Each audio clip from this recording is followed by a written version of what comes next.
The Great October Socialist Revolution. Everyone, today we're going to talk about the role of the October Revolution in the Indian freedom struggle. The October Revolution, as everyone knows, is also known as the Great October Socialist Revolution, which was led by the Bolshevik Party, instrumental in the larger Russian Revolution of 1917 to 1923. It took place through an armed insurrection in Petrograd on 25th October, 7th November 1917. The main achievement of the October Revolution was freeing the society from exploitation, oppression, class struggles.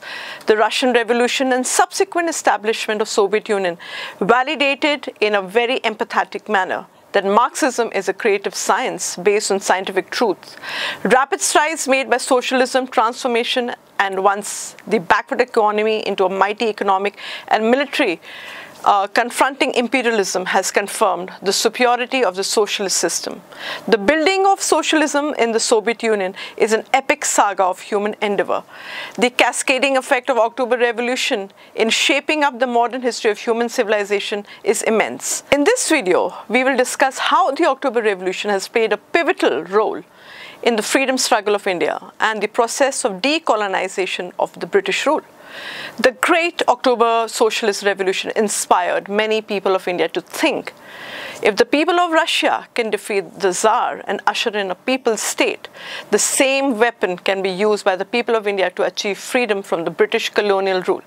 The growing discontent against the British rule, the withdrawal of the non-cooperation movement, and the limitation of various revolutionary groups existing in India during that period made people look for alternative resources, which they found in the ideas of the very inspiring October Socialist Revolution.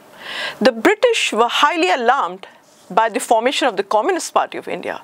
The communist revolutionaries, when they returned from the Soviet Union, were charged with sedition charges and arrested or locked up in the Peshawar jail.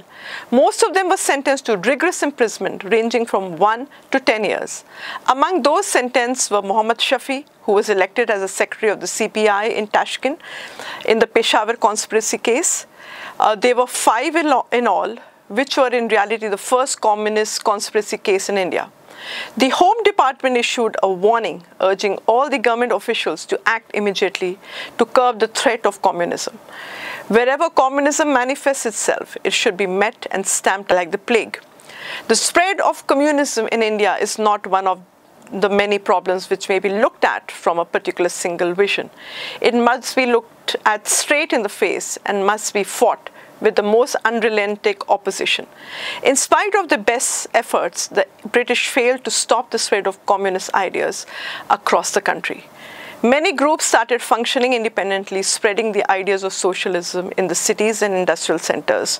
𝒂𝒃𝒄𝒉 𝒂𝒃𝒄𝒉 initiated a group in Benares, Muzaffar Ahmad in Calcutta, Dange in Bombay, Chetiyar in Madras, and Ghulam Hussain in Lahore. Though the British had banned the journal Vanguard, brought out by the M.N. Roy, it was clandestinely shipped into the country. The knowledge acquired by reading journals, various books, and news reports on the Soviet Union and socialism helped the pioneers of the communist movement to further popularize these ideas. Muzaffar Ahmad, along with the famous Bengali poet Qazi Nazrul Islam, published the evening daily Navyug, which is New Age, that contained many news items and reports on the conditions of the workers and peasants. Soon, Muzaffar Ahmad got attracted to the Third International. Abdul Razak Khan and Abdul Halim too played a prominent role in spreading communist ideas in Calcutta. Shripad Amrit Dange was expelled from college for participating in the student movement and in the non-cooperation movement. He had written a book, Gandhi versus Lenin, in 1921. And he started bringing out the English weekly called The Socialist, a first in the history of a country that a journal was brought out in that name. Dange worked amongst the workers in Bombay and started organizing them.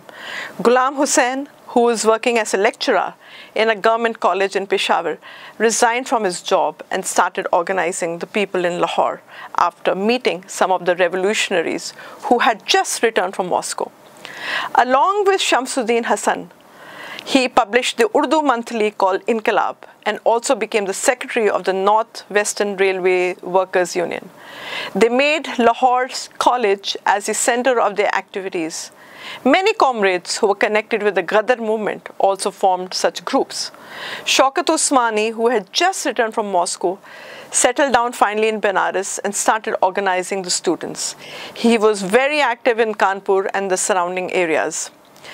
Chetiyar, a lawyer turned activist, was involved in organizing the workers and peasants in Madras.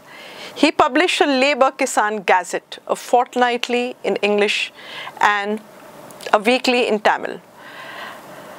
In his open letter to Mahatma Gandhi in 1921, he wrote, "I believe that only communism, that is to say, holding the land and vital industries, is common for the common use and benefit of all the workers in the country. They will usher in a real measure of contentment and independence to our people, when we can use non-violent and non-cooperation tactics against political autocracy. I fail to see why we should not use the same measures against capitalistic autocracy. We cannot fight against the one who's fighting against the other." 𝒃𝒊𝒂𝒏𝒏𝒆 said that along with political independence, workers also needed economic independence, and in 1923 he started the Labour Kisan Party by celebrating May Day for the first time in Madras. By autumn 1922, the following communist publications were in existence: 𝒄𝒉𝒂𝒏𝒏𝒆𝒍, 𝒉𝒂𝒐𝒂𝒓𝒄𝒉𝒂𝒏𝒏𝒆, Desharbani, Navyog in Bengal, Socialist Bombay, Labour Gazette, Navayugam Madras, and Inqilab, 𝒃𝒊𝒈𝒈𝒄𝒓𝒄. Apart from these publications, many of the mainstream Indian media like Amrita Bazaar Patrika, Calcutta, Servant Bombay, and Bande Mataram, Lahore, were said to be under the influence of communism. The slow but steady spread of the communist movement caused serious anxiety to the British. In May 1923, Shaukat Usmani was arrested in Kanpur, and Muzaffar Ahmad was arrested in Calcutta. A few days later, Ghulam Hussain was arrested in Lahore. All three of them were detained in various jails without trial under Regulation 3 of 1818. In December 1923, Nalini Gupta was also arrested and imprisoned under the same regulation. He was not a member of any political party but proclaimed himself as a nationalist revolutionary. In March 1924, a charge sheet was filed in the court of the District Magistrate, Kanpur, under Section 121A of the Indian Penal Code against S.A. Dange, Shaukat Usmani, Muzaffar Ahmad, Nalini Gupta, Ghulam Hussain, 𝒃𝒊𝒂𝒏𝒏𝒆𝒍, Chetiyar, Ramcharan Lal Sharma, and Manabendra Nath Roy, M.N. Roy. The government called this as the Kanpur Bolshevik conspiracy case, whatever might have been the calculation of the British. However, we might have suffered. The Kanpur Bolshevik conspiracy case provided inspiration also to our movement. To some extent, it contributed to the considerable accession of strength which took place in our movement up to the year 1928. Muzaffar Ahmad and many newspapers carried reports about the Kanpur case, and some of them even supported the communists. Clearly, repression failed to stop the spread of communist influence. The British grudgingly accepted that communism had come to stay and quoted a Calcutta newspaper report. The fear of the law against communism has been removed. History of the 20th century has been determined by the establishment of socialism following the October Revolution. A decisive role played by USSR in the defeat of fascism and the consequent emergence of East European socialist countries had a profound impact on the world developments.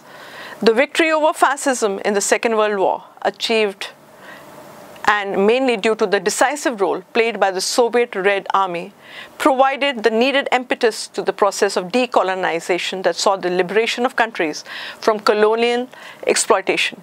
The revolutionary transformation brought about qualitative leaps in human civilization and left an indelible imprint on the modern civilization. This was reflected in all fields of culture, aesthetics, science, etc. Karl Marx had famously once said, "Philosophers have only interpreted the world in various ways. The point is to change it." The October Revolution has shown that it is possible to change the world, notwithstanding reverses. The October Revolution and its contributions continue to shape the trajectory of human civilizational advancements. This epoch-making event in human history continues to remain an inspiration for all of us in pursuit of our revolutionary struggles.